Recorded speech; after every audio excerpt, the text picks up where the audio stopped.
Welcome to the Cocktail Club podcast with Cocktail Kompany. Today we are here at this beautiful venue, Kopitas, and I have two very interesting personalities on my podcast today. Teddy Joseph, Global Brand Ambassador, Suntory Global Spirits, and Rohan Jelki, Brand Advocacy Manager for The Blend.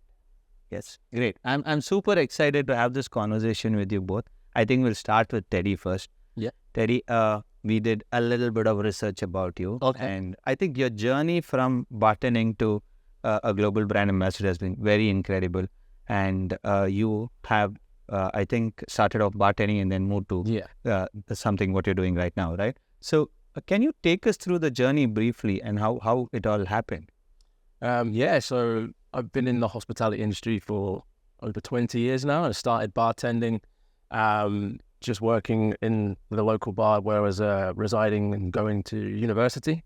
I actually was at university studying, would you believe, licensed retail management, which is bar and club management. Oh, wow. It was a course. And I didn't know that the reason something like that existed. Yeah. I don't know if it still exists, but the reason I picked it was because I like drinking. I like going out. And I thought this could be interesting. So I started to study. I got a placement working in a bar. And then typical hospitality professional at the time. I continued to work and sort of put the studies on the back burner until the studies became irrelevant, and I just continued working in bars and restaurants. Okay. So fast forward a few years, I'm living in Scotland now. I moved up to Scotland in early 2000, working for a company called Montpellier's, and they were very proactive in seeking out talented bartenders and really pushing them into the cocktail competition scene. So you were very much given the tools and sort of fostered into that environment. So I was fortunate enough to, going into cocktail competitions, I was very fortunate enough to win a few cocktail competitions in my time. And that was really what started me on this journey of where I am today, because winning those competitions, it got me a higher profile. It got me talking to the brands that I was winning the competitions with. Hey. And they would ask me to do certain, represent their brand, at certain events. And so that was the first time when I was actually really kind of stepping out from behind the bar and really, representing something other than myself. Right. Fast forward a few years, I've gone traveling for a time, went around the world, lived in Australia for a little bit, went through Asia, went through America. Come back to Scotland. Okay. I set up my own bar. So I had a cocktail speakeasy bar in Edinburgh that was called the Raconteur. So just about 3 years old. It lasted, which was a great experience. It was the first cocktail bar of its type in Edinburgh, where it was only table service. You had to come in, and people couldn't get their heads around it. They were like, I can stand here, I can stand there. But no, you need to be seated. Which year was this? This was in 2010. Oh wow, 2011. So, and it was tough but very rewarding. Unfortunately, we couldn't keep the business going because of the external costs of running basically a pub. Okay. So we had a tie to brewery, so you had to be constantly buying beer every week, but we weren't selling the beer. Okay. So we had a massive outlay of expense, and unfortunately, it just wasn't viable to keep it going. Okay. And then I relocated to move to London for a few years, and I eventually stepped away from the bar and started to work with a drinks company. Okay. And so I stepped outside from behind the stick and started to become a sales representative. Okay. For a company called Mangrove. So we had lots of many different brands, different categories of spirits. And that was a great experience, but very challenging for myself because you have to have thick skin when you're in sales. Yes. And you go to bars and restaurants and you cold call and you try and sell them your products. And if they reject you, you have to come back the next day and do the whole thing again. But I was kind of like, if you're not interested, then that's fine. I'll move on to someone who is interested. Okay. But the success I did have in that role was via education. So once I could speak to someone and sit them down, I could talk about the product, do a tasting, talk about how it's made, and really get under the skin of the brand. And that's how I got most of my contracts signed, was just through that education. So that was when I first realized that's what I like doing, and that's what I wanted to focus on. Okay. I then eventually moved back to Australia, and I got a role with an events company called Sweet and Chili. And we had a contract at the time with Diageo, and my role was to be head of advocacy. So I was managing the brand ambassadors that we had in the country, and also writing the training programs for the Diageo Bar Academy. So that was when I found my niche, where I really found my passion in terms of education. And then I eventually moved back to Scotland. And got a role similar with a company, what's called Maxim at the time, that then became Edrington Beam Suntory. And I was working across Edrington brands like Macallan and obviously Beam, Lafroig, Bowmore, Auchentoshan. And then I made the step to work directly for Suntory Global Spirits, that it's called now, last November. So I got my role as a global ambassador for Scotch and Irish last November. So So what does your role entail? How's your day like? I'm sure you must be traveling a lot as a... At the moment, yeah, traveling a lot, but the main focus for me is working alongside the brand team and basically formulating the messaging that we want across the brands and producing the key assets and educational materials to give to the brand ambassadors in different markets, so they can go and speak about Ardmore, Bowmore, Lafroig, all in the same tone of voice. So do you think the education about spirits to bartenders has evolved in the past few years? Because I assume you have been doing this for about 12, 14 years now?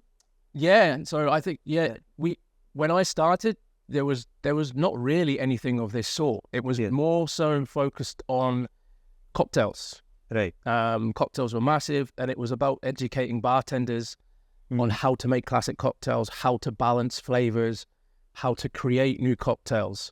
It wasn't only the last several years that we started to focus now on spirits. Right. The origin of the spirits, how the spirits are made, and getting behind the skin of those products. So it has evolved, and now more than ever, everyone is more informed. Everyone has more access to information. But even with that access, they still need to know, they still don't know definitively what or how something is made unless they visit or see it for themselves. Right. So you can read as much as you want on the internet until someone that maybe has come from the distillery or who's someone that's producing that product, or you go visit yourself, then you can really get, I see it, I get it, and you understand fully. So Okay. So Rohan, to you, can you give us a brief about what Blend is and how Teddy is here, and what are you planning to do with Teddy Blend? So the Blend for us is our global bartender engagement platform, right? It's a community building initiative, right? Right. And what we've seen, right, this is a community that likes to stick together. And at a time when there are so many brands available in a market like India or any market in the world that you look at, right? Brands are really bringing to life a lot of programs for the on-trade community for bartenders, right? And this sense of community eventually really translates to what I think becomes a key measure of success for advocacy, right? Yes. You would have realized it. I realized it. I'm sure Teddy also, realizes this. Every time you're in a boardroom discussing numbers, the one question that gets always asked is, how do you measure ROI on advocacy? Right. And you don't really have numbers to put against it, right? What do you want advocacy to unlock for you? The principal thing you want it to do is to be able to build recommendation in the on-trade. Yes. So when you walk up to a bar and just, order a cocktail, you don't have anything specific in mind in terms of a drink or what you want to order. Is your brand, or is that category of where your brand sits, is that one of the top recommended or top recommendations by the bar team to the consumer? That's right. That is something that you want the advocacy to build, right? Correct. Now, one way to do it is to drill it down to the, to the bar community, saying that this is my brand, this is how I make it, all, Yes. And at some point it becomes too marketing heavy to jump it, and it feels like you're being, targeted. Yes. But the beauty of a platform like the Blend is that you take the community along with you. You create programs that really add value to their lives. Right. Be it through a bartender day, be it to bring in master classes to life, be it having, global experts coming in like Teddy to talk to the community about, the category, the product, and get them to really understand how they can talk about these products, category, etc., more confidently. The problem you want to solve for them, right? Yes. bartenders love to tell a good story. Correct. Right? And many times in doing so, they forget that, or what I've noticed is the moment that story ends with that product, they don't have anything else to say. Right. You want to empower them with much more than that. Correct. Right? So such community building measures on a sustained basis throughout the year is what the blend is all about. Okay. So like with Teddy this time we're doing a lot of masterclasses on our malts and with the Ardmore, Lefroy and Beaumont, right? Great single malts, everyone, each one has a strong identity and history behind it. But the one thing that also connects these malts is that they have a very strong PT backbone. Now that smoky character is something that most consumers and even to a certain extent bartenders think of it as a singular expression of flavor. Yes. The speed can be so different depending on where it comes from, how you end up using it in the whiskey production processes, and that's what exactly Teddy 100% about. Consumer to our bar communities, and to get them to understand that, and when they realize that, I mean, they go through the tastings and they suddenly go, they have like it's the click moment, like click the switch on, and you've made a difference to their lives, right, and that's going to stick with them for eternity.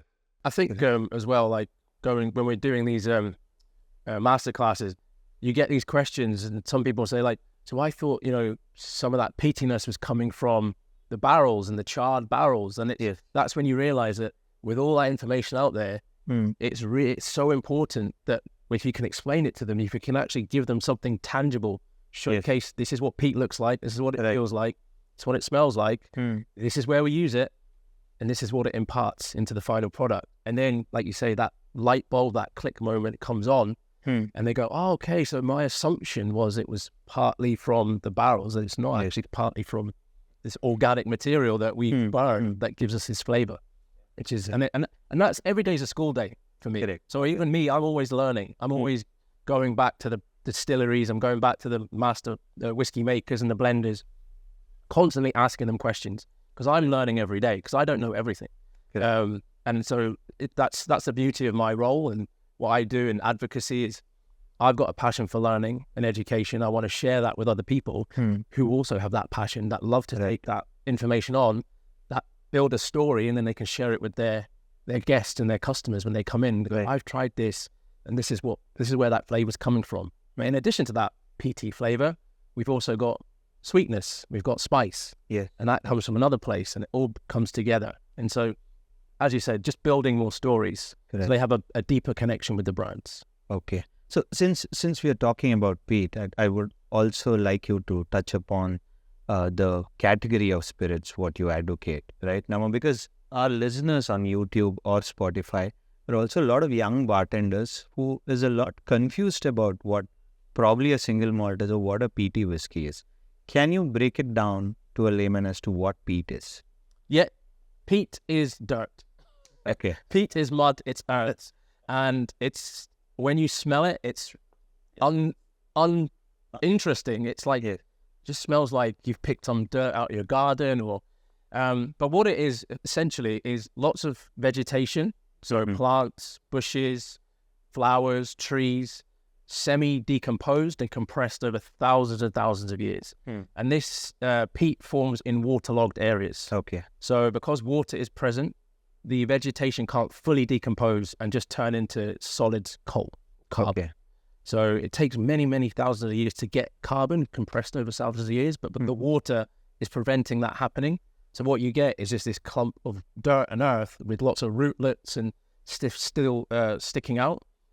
And when you burn that dirt, that earth, you're releasing basically aromatics from the plant life, the semi-decomposed plant life. Okay. And that rises up and that flavors our malt in our big ovens that we call kilns at the distillery. Yes. And that's where we get the flavor from, the aromatics from the plant life. Okay. Yeah. Great. So tell us more about Ardmore. So Ardmore is a Highland single malt. Okay. And it's one of the rare Highland single malts that's still peated to this day. Yep. It's in an area in East Aberdeenshire, just outside of Speyside. And it is founded in 1898 by a gentleman called Adam Teacher. Okay. And his father, William, who founded the Teacher's Blend. And Adam, the son, wanted to produce a single malt whiskey that was going to be high quality and represented the traditional methods of producing whiskey, so distillation. So the area in which Ardmore sits, area of natural beauty, and it had an abundance of all the raw materials that you could possibly want. So great fertile land for growing barley. We had lovely pure water sources running past our distillery, and then it had an abundance of peat from the highlands that we utilized there as well. So this is a slightly peated single malt. So for me, it's a lovely, accessible expression of single malts that maybe if you're not fully into peated whiskey, this could be your entry point, because it's just got that little wisp of aromatic smoke that comes through, followed by these lovely light sweet flavors and some orchard fruits coming as well. Great. So Rohan, now when we do these master classes or sessions, right, bartenders come there looking for education, and he was talking about his passion for giving that education. Now, from both of your standpoint, I have kind of two questions. What is your expectation from the community when they come for these sessions, as to that I expect that this community is going to come here and, be part of this session? Of course, they'll take away education back home, but is there any other sort of expectation? Like maybe I'm just being very casual here and saying, what are the questions one should ask probably Teddy, because he's a global icon and an expert? What should the bartending community, what kind of questions should they ask, or what should they expect when they come here? So it's two parts of what's your expectation, what should be their expectation? I could say that, yeah. Go ahead. Yeah. So my expectation is, as I said, I'm happy to be here and speak to these, people that are attending the sessions. Yes. And I would love them to ask me as many questions as they can think of. As I say, I always say I will try to answer them as best as I can, but I love to have that interaction, because there's nothing worse than just me standing there and talking and not getting anyone's opinion. And I feel like with hospitality professionals, we should all be very gregarious. We should all be very good at storytelling. We should all be very good at hospitality. So that shouldn't come as an issue when you're addressing a room full of hospitality professionals, that they come back with questions. And so the reason I want them to ask me questions is because they're going to remember the answer, because they've instigated the conversation. So if you ask me, if I tell you that, we were founded in 1898 and we sit in Kenneth Mont, Aberdeenshire, that's great. If you ask me when we were founded, you're going to remember the answer because you've asked for it. Correct. And so that interaction is great. So I love that, because it then becomes more of a conversation. Yeah. And then somebody else will then tag in and they'll ask a question that's, related. And before you know it, you've got all this information that you've pulled out of myself, or you've learned organically, rather than me just jumping in and listing off, all the facts and figures that I might know in my head. Okay. So, okay. Anything you want to add on? I think every opportunity that you get to interact with somebody who's better exposed, more knowledgeable than you, Yes. is something that you should absolutely always utilize. Yes. We are seeing a lot of such masterclasses happen from our end or other brands. Yes. And I think it's a collective effort on behalf of brands. We could be competitors in the marketplace, but every time you've got an ambassador or a team that comes in, it could be a bar team that a brand brings in, right? They bring a certain level of expertise into that country, that city, or the community that they're going to be talking to. And you should take that opportunity every single time you have to learn from it. It might feel repetitive, but the more you repeat, think of how you learned as kids. Yes. Right? If you wanted to remember something, you keep repeating it over and over again till the time it didn't sit in your brain. Correct. So just because you might know what a single malt is, what a whiskey is, or what peat is, doesn't mean that you're not going to go for the next masterclass that's talking about the same thing. Yes. Because what's going to happen to you, well, the topic matter might be the same. You may end up picking up something that you would have missed in an earlier presentation. Yes. Right? Or you may hear two sides of the story that gives you perspective. And the one thing that is very important for anyone to have when they want to come across as somebody well-exposed, knowledgeable, well-spoken, is to have perspective. Correct. Whenever you're talking to a consumer, whenever I'm talking to consumers, or when my colleagues, my team of ambassadors, when we talk to our consumers, it's our job to be able to talk about the products. It's our job to be able to talk about, the category. But how do you make it more meaningful for the consumer or the bartender? Is when you give them a comparison between A, B, and C, or you're giving them this perspective. I guess that's important. That makes the conversation more interesting. It makes it more wholesome, right? And then, like Teddy said, if you've initiated that conversation and I reply to you with his perspective, you're going to understand that better. And asking questions is always important. I sometimes feel that, we don't ask too many questions, and, sometimes bartenders, sitting in a room, they shy away. Yeah. Which is what we try to do. We understand that, not, if you have a mixed crowd, sometimes you'll have a boisterous bunch that's asking a lot of questions. Because they're generally festive, or because they're very confident and comfortable in the room. But there could be, a lot of people who have those questions to ask, but they are shy. And that's fine. They might think, okay, let the session get over, and that they go and ask Teddy a question or whatsoever. And they may or may not end up doing it. Yes. So what we try to do is to ensure that, depending on that message that we want to take to the community, we pick and choose the people we want in the room.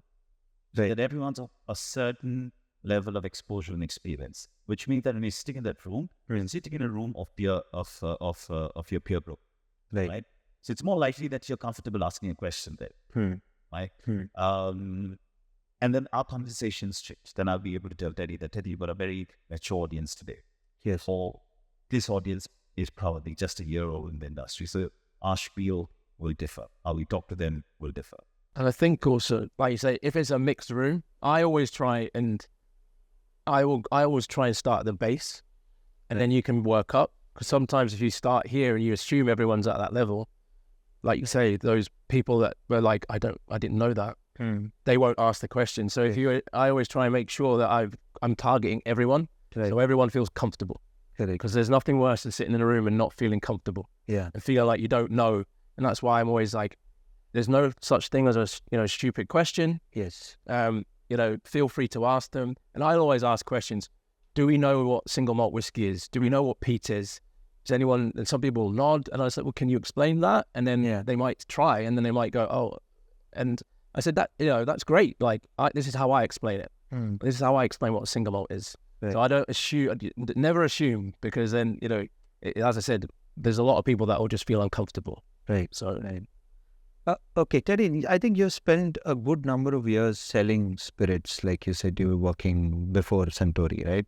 And now you're advocating the spirits. Is there a thumb rule or probably a mantra which bartenders should probably adapt in terms of selling a single malt at a bar or to a consumer? Because usually what we see as bartenders is a consumer comes to a bar is already probably a single malt aficionado, or he says, I like PT whiskeys, or I like something like that.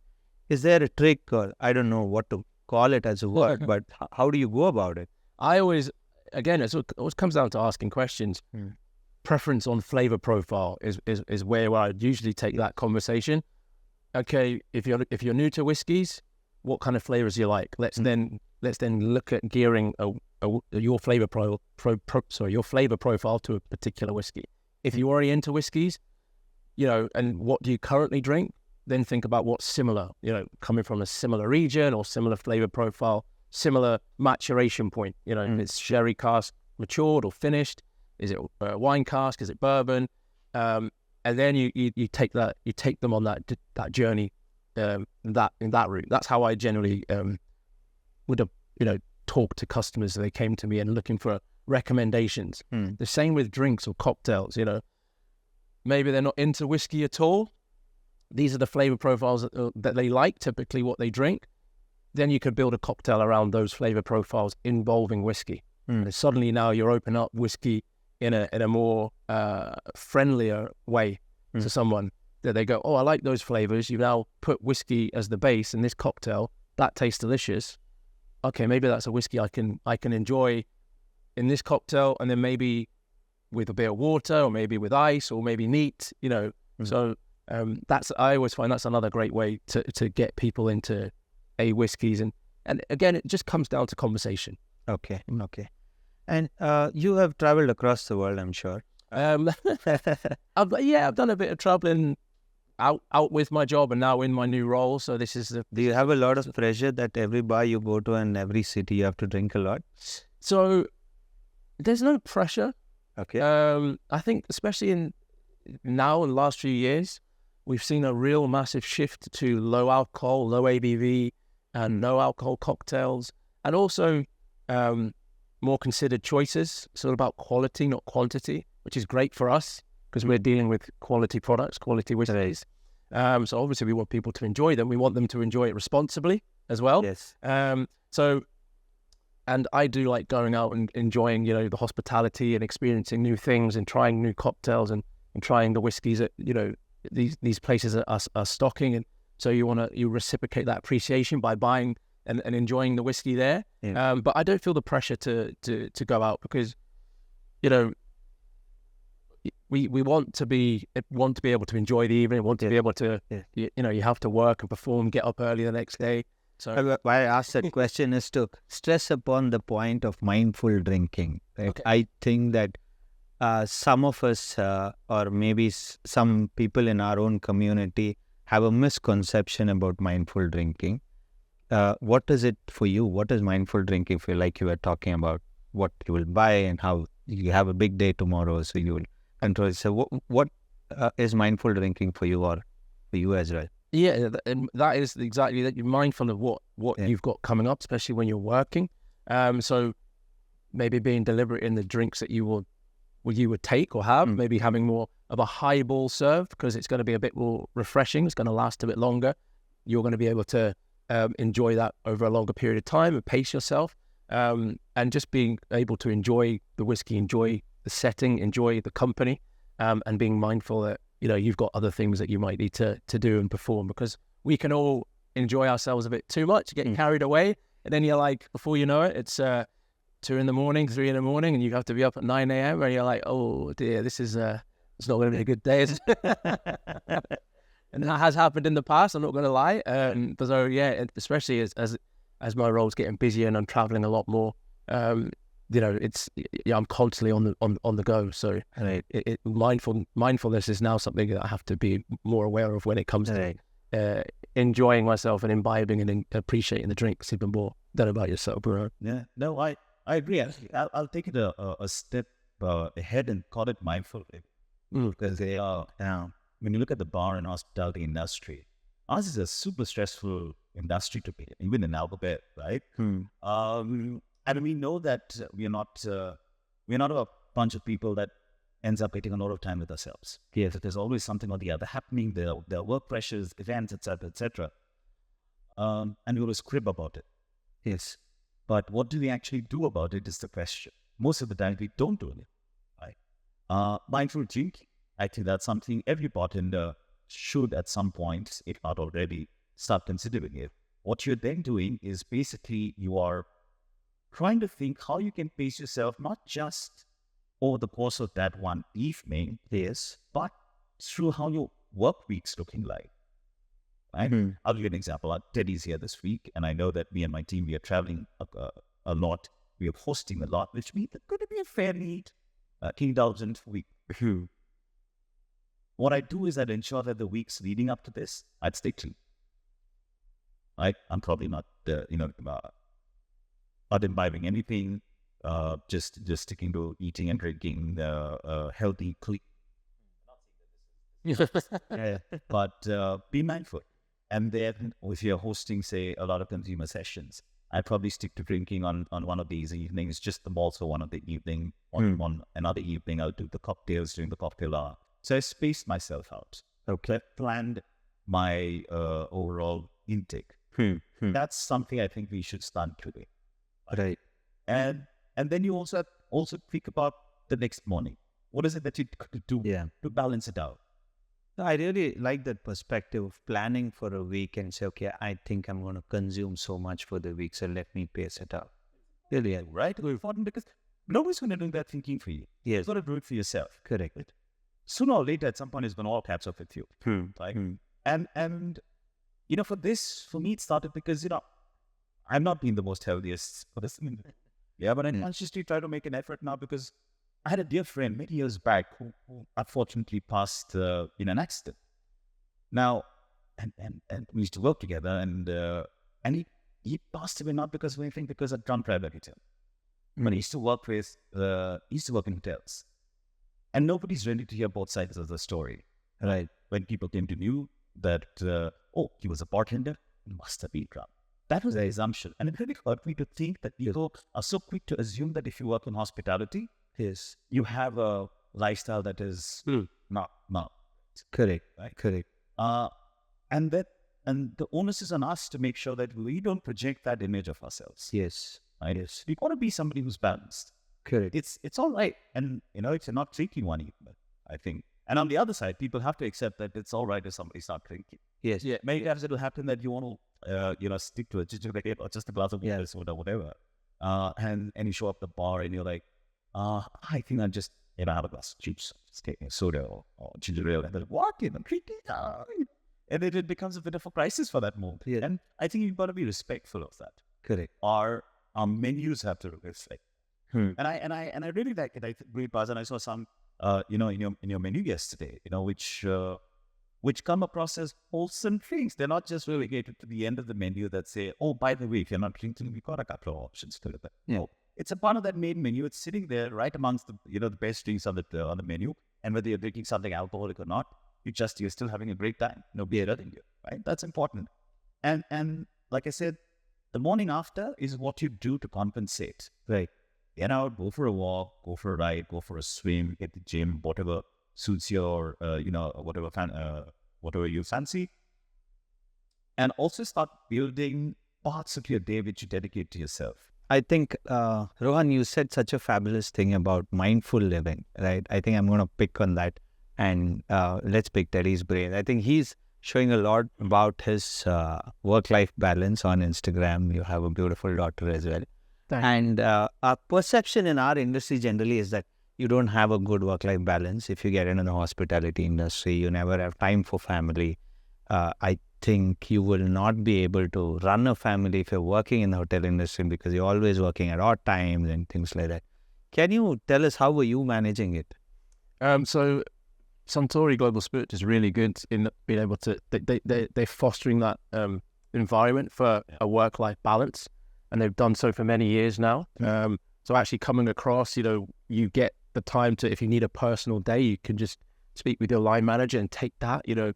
If you're, if you're about to have a child, the parental leave that we have for our company, it's like minimum 26 weeks off, which is incredible. And when I had my daughter Sienna, it was actually just before it was introduced. So actually I wasn't eligible at the time. And I was like, I wonder if they can backdate that. That'd be pretty cool. But no, I couldn't get it. But the environment is there for us to fully appreciate, because they know that in this day and age after the pandemic and stuff, that fatigue and that, the burnout with work is all too real. And they know, working from home, that during the pandemic, it showed that we could be just as productive without having to go into the office, 100% of the time, that you can work from home, you can go into the office 50%. When I travel, I'm trying not to be away for more than, 2 weeks at a time because of my daughter. Just feel like it's too unfair for her mother to have all that burden when I'm away. And also I don't want to be away that long because it is, it's for me, as much as it is enjoyable having all these experiences, you do miss home, you do miss your family. So it working around that, there's a flexibility to be able to say I can do this, or actually that's going to impact on my personal life, which means we need to look at another solution. But the solutions are there and the flexibility is there, which is great. So and you need that. Otherwise, many people before me in this role, they talked about how they burnt out because they were literally on the road almost 24/7, living out of a suitcase. Event one night, two events in the same day, moving across to another city or another country, doing the same thing, going out, and before you know it, you've got an alcohol problem, you've got a substance problem, you're not healthy, you're not looking after yourself, you can't do your job, and then that becomes a burden on the company because now, the company's got an issue that you are not performing, or they need to now have someone to stand in for you. So they recognise that, if we're going to get the best out of our employees, we need to make sure that they're comfortable, they love coming to work, and we're supporting them, not just at work but at home and in their lives as a whole. So yeah. Right. Do you agree? Oh, I completely agree. And I think it again, right? It boils down to this whole how you plan that bit of mindfulness. Yes. Right. Thankfully in Suntory, we've got a culture that allows us to be able to plan how we want to take our time off. Right. And it's something that's important for the company to ensure, because you want happy employees. Right? Yes.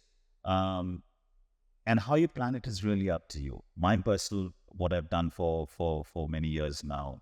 Sure, if you're somebody who's just starting off in the industry, you got to put in those extra hours of work. It happens in any industry, I'm sure. It's not just only ours. It can happen in any industry. But as you grow up the ladder, and you become somebody senior, managing teams, etc., you start planning yourself better, right? I tend to take holidays, multiple holidays across the course of the year. So every quarter, I'll switch off for a while. Okay. Instead of taking one big holiday at the end of the year, I would probably take a few days off every third month. So that allows me to reset, refresh, come back. Right. I'll do it around times that I want to, that I've got something important happening. Like I said, summer, I'd probably, take some time off in July or June, whenever the 50 best weeks happening. That's when I get to go meet my friends, etc. in the industry, do that, right? So it's a small summer break for me. I probably do something later in the year around Christmas, but in between, I'll take, if there is a long weekend coming up, plan it better in advance so that you know what you're doing. Right? And then you're doing that, of course, is a larger plan. But then you take out those moments during the course of the day also. Right? Read, watch something. I like what Rohan does, Rohan and I, when he had this conversation sometime back, he said he loves to game, right? Yes. You game in. Yes. And that's his mental rhythms. Correct. Right? I don't game much. So the first time when I heard it, I thought, that's interesting. I can't think of myself sitting in front of a screen and gaming. But then I realized I like to read, or I love watching history and docu films. That for me is my release, right? So if you find that little passion that you have, and you say that this is going to be my time at the end of the day, and you do whatever, you game, you read, you cook, whatever, that's your time. During the pandemic, I cooked a lot. I love cooking. It's just that I'm too lazy to cook for myself. Because I think of who I want to feed. If I've got time, I'll probably call my friend saying, listen, I'm going to send something over. But that keeps me motivated to cook. Right. And in the process, I've made my meal as well. Right. So things that you don't have to develop an extra passion. It already exists. You know what you like. Just focus on that. Right. So what is the next interesting thing happening with Suntory? What are you up to next? What's your plan for the next few years? Is there anything? The next few years, well, probably this year. This year we've got some exciting plans on Bowmore. We've got new expressions in the range coming out. We've got new packaging that's going to be released shortly this year. So that's great. Great news for us. We've got new expressions coming out, some limited time offerings, LTOs we call them. Some higher range expressions coming out for not just Bowmore but Lefroy as well. So there's many things going on, and I'll be travelling to support with the new ranging, the new packaging for Bowmore. So exciting times ahead for me. I'll be going to Sweden at some point. To do some events with Lefroy and potentially going to France as well for Whisky Live Paris, and we've got with a whiskey show in London as well, which would be a good, always an exciting time. So, is there any trends which you see in other countries you think is going to be here in India soon, which the bartending community should be looking forward to in terms of single malts or anything like that? You know what? I'm extremely impressed with the creativity I've already seen in the country. I think it's on par with with the UK and the US. So I think you're all very much up to speed on the trends that are currently in vogue. There's obviously the creativity around acids and ice and temperature, and I think that's been applied across the globe simultaneously. I don't think there's anyone that's really ahead of the curve. And if they are, they're only there for like 5 minutes before the rest of the community catches up. And the community is so well interconnected. Things like the blend, that really showcases that connectivity and that spreading of that information and those trends and those techniques. So I think staying in connection with the blend is going to keep people more, in tune with what's actually occurring in other parts, whether it's Australia, the US, other parts of Asia, the UK. So I think everyone's kind of like on the same page. Would you say? Yeah. And especially on the topic of whiskey, right? It's such a massive category. And for a country like ours that loves our whiskey, these conversations can be endless. Right? You look at an average menu. You might not whiskey bar, yet the biggest chunk of spirit representation in the menu is from the whiskey category, right? And as consumers evolve, those conversations at their end evolve. We've got to catch up. The bar community needs to catch up. For the longest time I've seen, and even now you see, most consumers and the bartender behind the stick thinking that what's the main motivator for a consumer to buy a whiskey? Yes. Right? We always tend to look at the age, 15, 18, etc. But in most cases, age is not going to give you an indication of what that whiskey tastes like. Right? It's going to probably put you in a comfort zone where you think, this is an 18-year-old whiskey. I like my 18-year-old whiskeys because I've had XYZ 18-year-old whiskeys before, and I tend to have liked it. But is it only because it was an 18-year-old whiskey? No, it's not. It is primarily because of how that whiskey has been treated post, being made in the form of maturation, right? And it's in that time where your whiskey is gathering most of its flavor. 70% of that flavor in your dram of whiskey, of your favorite whiskey, is going to come from maturation. What would you use it? Have you used it to mature whiskey? Where has it matured? How long has it matured? All of that to play, the microclimate, the terroir as we call it, right, at the wine world. Yes. So when you start figuring out that you have a certain affinity towards a certain flavor profile, sweet and spicy, or dried fruit driven, or maybe dark fruit or dark spice character, etc., you are then able to figure out that I tend to like my whiskeys that come out of sherry barrels. Or I say I like whiskeys that have been finished in American oak cask, or portwood finish whiskeys tend to be really, really interesting. I like them. Then what you've done is you found your comfort space. Yes. Now within that comfort space, you could be a 12-year-old whiskey, it could be a 15-year-old whiskey, it could be an 18 or even more. Right? So you've got a wider playing field there. And that's something that I think is important with even peated whiskies. Sometimes with peat, what happens, the flavor profile can come across as very singular, while it's not. Everyone keeps thinking peat is smoke. It's not. Consumers should be able to also figure out what is it along with peat that I also enjoy. I like peaty whiskies that have a hint of spice. Or do I like peaty whiskies that have a hint of sweet spice of fruit? Or do I like peaty whiskies that have a lot of dark fruit, dark spice aromas? When you found that combination, you become a more evolved drinker. And it sounds more interesting because then you've really kickstarted that journey of discovery. Yes, right. And as a bartender, you're thinking of the same thing. Then those conversations become then you want to prod and ask that question, the next question, to the consumer to really understand what is it that he or she's looking for. And to be able to ask that right question means that you are thinking of it on the same lines. And let's face it, a lot of our consumers are traveling way more than we are, right? They're better exposed in many cases. So when you've got one of those consumers seated at the bar, we really need to bring that AM on to be able to interest him or her and give them that experience that they're paying for. It comes back to flavor. So if you look at the menu here, the copitas. Yes. When you look at the menu, it's the ingredients that stand out. And then I made my choices based on the sound of the ingredients. I like mandarin. I like this. I like Kaffir lime. Suddenly you go, that's interesting. And then you pick on the choice. And some bars are doing that as well. They just literally have flavor descriptions or color descriptions or something like that. And you're starting to pick on, not focusing so much maybe on the specific category of spirit, but actually the flavors. So then that's how it comes back to introducing something to whiskey. If you surrounding flavors they like or find intriguing or find pleasing, then you can introduce whiskey in that regard as well. While you're picking a single malt like the Ardmore or Lafroy, and you want to create a drink out of it, like a cocktail, is there certain flavors which you can pick? Yeah. If these flavors so what should we look at the kind of flavor? Because usually I think highball is just taking off now. Everyone is making a lot of highballs, and we love to create our own sodas and things. What are certain flavors you think will really go well with the? For me personally, I think when I taste Ardmore, I get lovely light vanilla or caramel coming through, a little sweet spice of cinnamon, and actually some orchard fruits like apple notes coming through, very soft.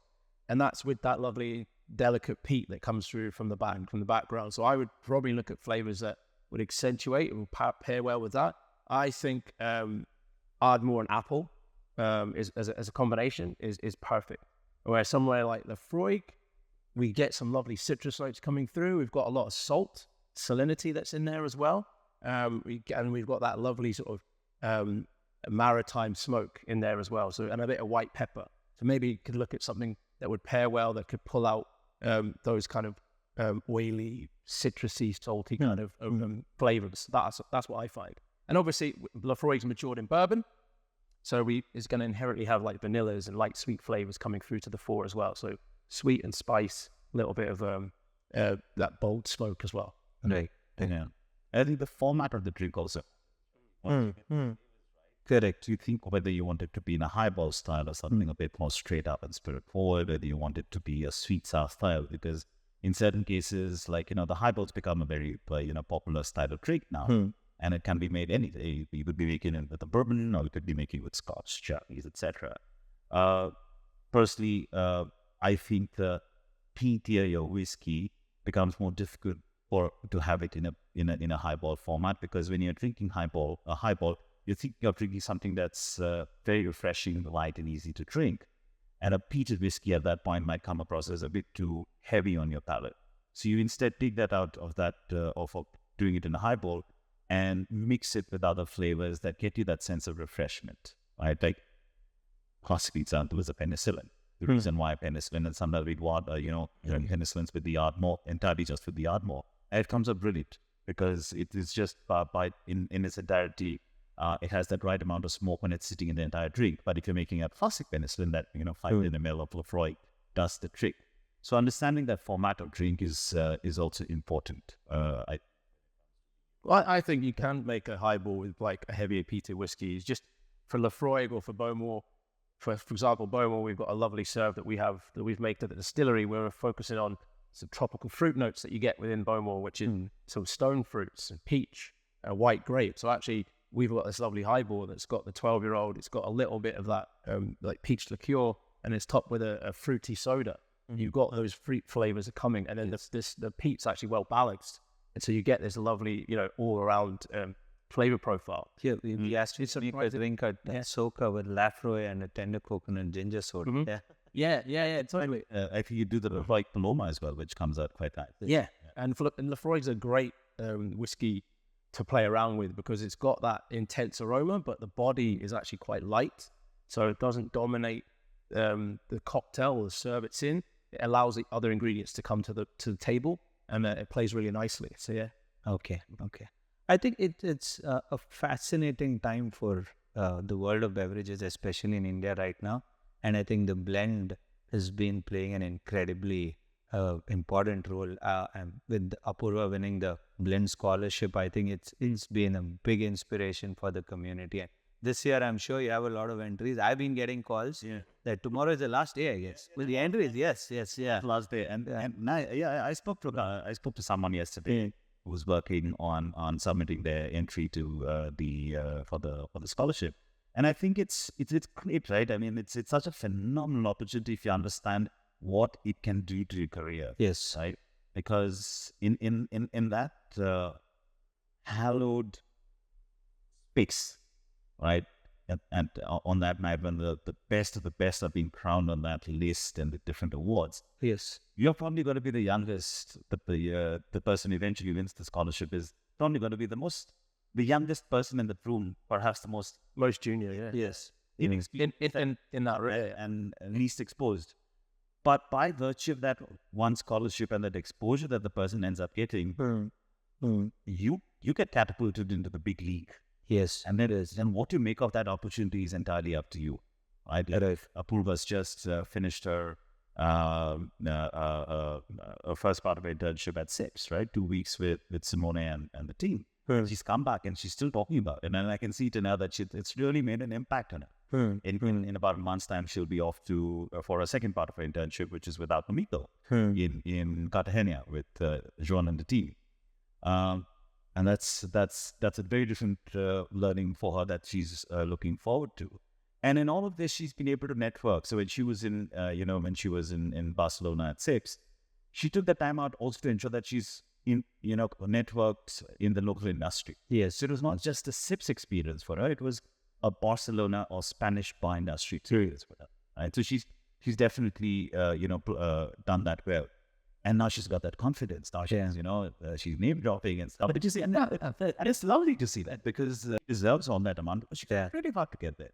So anyone thinking of applying, I think it's such a fantastic opportunity. I just told my bartender last night that I wish I was 25. The opportunities, and again, it comes back to storytelling. She's got an amazing story to tell about her experience, about how she got there, what she experienced, what she brings back. And that will forever stay with her. And so, the blend is helping build stories for people that want to enter. And I think the path, how is the path looking for the next year? I'm sure you bring a lot of global personalities to a country.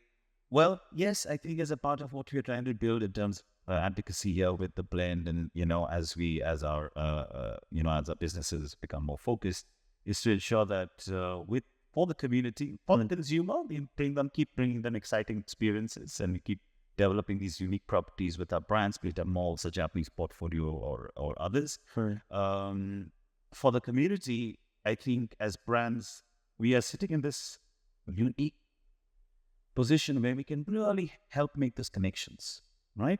And during the pandemic, a study that we had done amongst bartenders to understand their motivations in a world that they've been forced into, where they're sitting at home and they've got nothing to do. The one thing that really came up during that study during the pandemic was that they were looking at being connected to the industry, right? Yes. Now, it might not always be possible to take 10 bartenders to Singapore or somewhere else. Yes.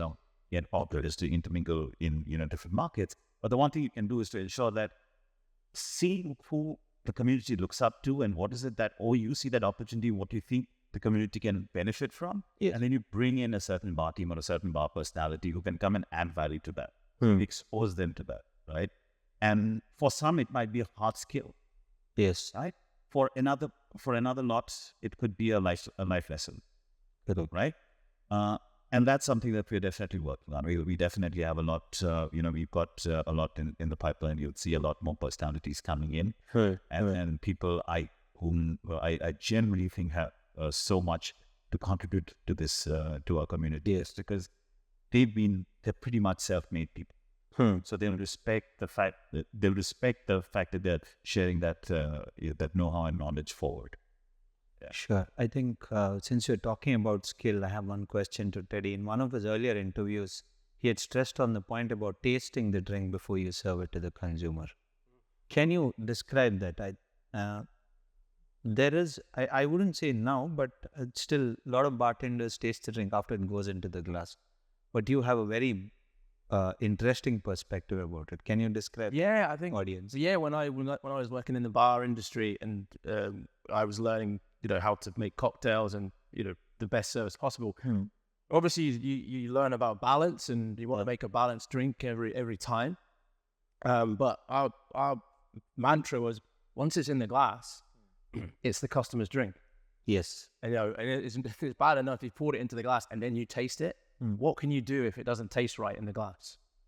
You can't suddenly say, sorry, I'll take that back. You taste it before you serve it, or you taste it in the tin or in the mixing glass. And then if you need to adjust it, you can adjust it before it finally goes into the glass and then goes to the customer in front of you or the customer at the table. So that was the thinking behind it. It's like, sometimes you see it and you just go, well, you've just had a sip of their drink. If it tastes rubbish, what are you going to do? You're not going to say anything now, are you? You're just going to be like, I'll just having a taste. It's like, it's too late. So that was the reasoning that me and my peers and colleagues, that's what we did. Because there's sometimes you just, maybe it needs a bit more sugar, or if you maybe forgot to add something and you've not realized until you're actually coming to serve it and you go, oh no, I didn't put the bitters in, or I didn't put the whatever it might be in, and then you can correct. but you can't correct once it's in the glass. Once it's in the glass. Right. That's a very interesting perception about when you make it. Usually the tendency is to make everything pour and say, okay, is it going right? No. You first got to taste it before you pour it inside the glass. Right. About it, the variables in this case are so many, right? Everyone, when you talk about recipe standardization, everyone's talking about 45 ml of this and 50 of that and 15 and 20, 30, blah, blah, blah. Just remember that the one thing that's not going to change in that recipe is the spirit. Yes, the quantity of the spirit is going to be the same across all bottles, right? Correct. What's going to change on a day-to-day basis are your perishables. Yes. Someday, your wine is going to be just perfect. Someday it's going to be too strong. Yes. Someday it's going to be, just too watery. It means that you've got to balance that citrus on a day-to-day basis. If your recipe calls for 20 on a certain, if the recipe calls for 20, it might not be 20 every single day. Correct. We are in the midst of summer. Everyone's doing fresh fruit cocktails to watermelons to mangoes to peaches to whatnot. And every single day that lot of fruit that comes in, this almost tastes the same. Which means that if you're using these fresh fruits, you adjust that, that drink every single time that you're making it, right? Which is why it becomes all the more important to keep tasting, every constituent unit as also the end product, how it's coming up. So you really can't stick to that, to a 10, 15, 20, 30, 40 ratio, whatever that recipe is. So you've got to be dynamic about it. And it's in that, I think it's in that, being flexible that's where you find consistency. Right. Think about if you were a chef, and you had a plate of food and it was on the pass and the final touch was the sauce on the top and you put it on the plate and then you went to taste it after you put it on the plate. What would you do? If it didn't taste, it wasn't balanced, suddenly you just ruined the whole dish. Yes. And you have to do it again. So you taste the sauce first, then you put it on the plate. Correct. I think it's been an incredible conversation. I enjoyed it. I hope our audience also enjoys it as much as I enjoyed it. Thank you for taking out your time with Rohan and Teddy. I hope you have a good time in India. We are known for our hospitality. Yeah. It's amazing hospitality. It's fantastic. Yeah. And look forward to having you back here in the city. Maybe next time you come, we'll have more bars and we'll sell more of Ardmore. Absolutely. Yeah, I'd love to hear that. Yeah, for sure. Thank you, Teddy. Thank you, Rohan. Yeah. Cheers.